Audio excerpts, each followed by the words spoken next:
মার্কিন হামলার পর দফায় দফায় ক্ষেপণাস্ত্র নিক্ষেপ করছে ইরান।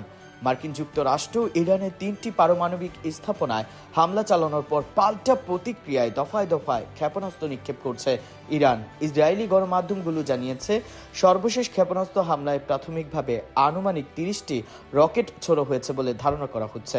খবর রয়া নিউজের। প্রতিবেদনে বলা হয়, এসব হামলা মূলত ইসরায়েলের সামরিক ঘাঁটি ও কৌশলগত লক্ষ্যবস্তুগুলোর দিকে চালানো হয়েছে।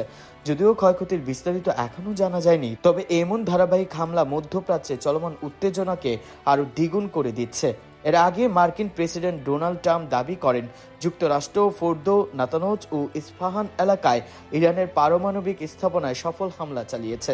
তবে কিছুক্ষণ পর থেকেই ইরানের পক্ষ থেকে ক্ষেপণাস্ত্র ও ড্রোনের পাল্টা হামলা শুরু হয়। বিশ্লেষকদের মতে এই পরিস্থিতি আঞ্চলিক যুদ্ধের দিকে ধাবিত হতে পারে যদি কূটনৈতিকভাবে দ্রুত উত্তেজনা প্রশমনের উদ্যোগ না নেওয়া হয়।